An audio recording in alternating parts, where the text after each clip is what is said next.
Hello everyone, Radhe Radhe. आप सभी का हमारे चैनल में बहुत बहुत स्वागत है।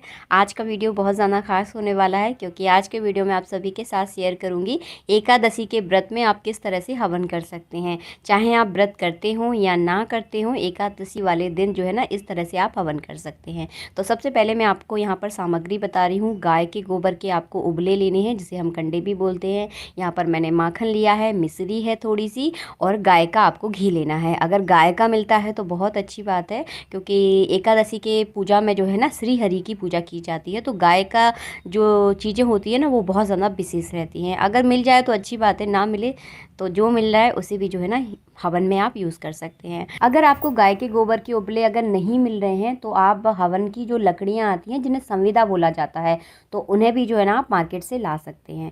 तो मैं यहाँ पर गाय के गोबर के जो उपले होते हैं उसी से आपको हवन करके दिखाऊंगी। तो सबसे पहले जो है ना, जब आप कंडों से उबलों से जब आप हवन करते हैं तो सबसे पहले इनको पका लें। इस तरह से गैस पे रखकर पकाना है। कच्चे उबले पर कभी हवन नहीं किया जाता। तो इन उबलों को पकने में केवल 5 मिनट लगेंगे। 5 मिनट के बाद जो है ना ये उबले पूरी तरह से काले हो जाएंगे आसपास से। तो आप समझ जाना कि उबले जो है ना अच्छे से अंदर तक पक चुके हैं। बिल्कुल भी जो है ना कंडा जो है ना अंदर से बिल्कुल भी कच्चा नहीं रहना चाहिए।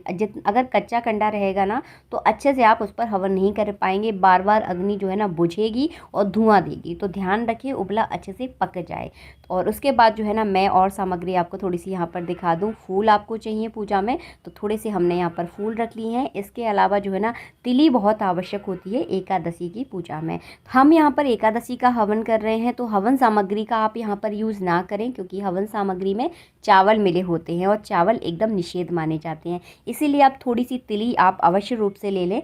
बताऊंगी आपको किस तरह से यूज़ करना है। और घी बहुत आवश्यक है, क्योंकि हम यहाँ पर घी से ही आहुति देंगे। हवन सामग्री का आप यूज़ ना करें, ध्यान रखें इस बात का। ये देखिए हमारे छोटे से गोपाल जी भी आ चुके हैं। यहीं बैठाल कर उन्हीं के सामने जो है ना आप सबके साथ में हवन करूँगी। देखिए ये है मेरा छोटा सा मिट्टी का हवन कुंड। इसमें जो है ना मैंने कंडी रख दी है। जब तक इसमें हवन करूँगी तब तक ये कंडी जो है ना बहुत अच्छे से और पक जाएगी। अभी भी इसमें जो है ना थोड़ा सा धुआं निकल रहा है। और यहाँ पर जो है ना चंदन से जो है ना मैं यहाँ पर हवन कुंड का इस तरह से पूजन कर रही हूँ। तो चारों कोनों में जो है ना लगाया जाता है। मैं पूरे कोनों में लगा रही हूँ, तो 4 कोने कम से कम इस तरह से चंदन और तिली आपको यहाँ पर लगाना है।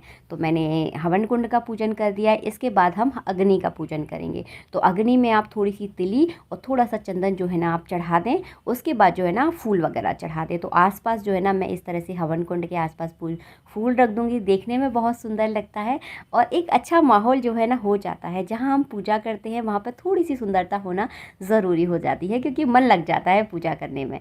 तो यहाँ पर जो है ना इस तरह से मैं फूल आसपास अच्छे से चढ़ा दूँगी।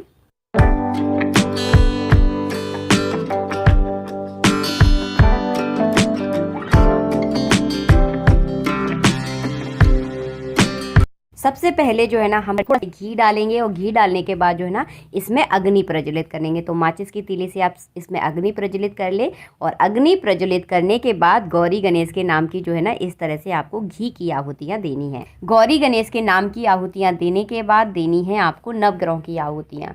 तो इसी तरह से घी से आप नवग्रहों की आहुतियाँ दीजिए। और नवग्रहों की आहुतियों के बाद आपको श्री हरि के किसी भी मंत्र से आप 11, 21, 51 आहुतियाँ आप दे सकते हैं। देनी आपको घी से ही है।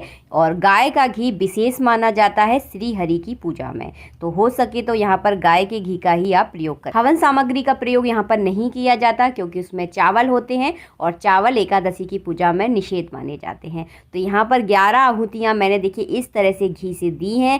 मंत्र मैं नीचे डिस्क्रिप्शन बॉक्स में दे दूँगी, तो वहाँ से आप चेक कर सकते हैं। अगर आपको आता है तो बहुत अच्छी बात है। अगर आपका कोई गुरु मंत्र है तो उससे भी आप इस तरह से आहुतियाँ दे सकते हैं। इसके बाद मैंने यहाँ पर माखन और मिश्री का जो है ना इस तरह से भोग लगा दिया है। 5 बार यहाँ पर मीठे का मैं भोग लगाऊंगी, क्योंकि भोग हमेशा 5 बार लगाया जाता है। और अग्नि में द्वारा दिया गया भोग बहुत जल्दी हमारे देवी देवताओं तक जो है ना पहुँच जाता है। अन्न का भोग आपको नहीं लगाना, क्योंकि एकादशी के व्रत में अन्न निषेध माना जाता है। यहाँ पर थोड़ी सी मैंने यहाँ पर तिली चढ़ा दी है। आप भी चढ़ा सकते हैं, सफ़ेद तिली या काली तिली, जो भी तिली आपके पास उपलब्ध है वो इस तरह से थोड़ी सी आप ज़रूर चढ़ा दें।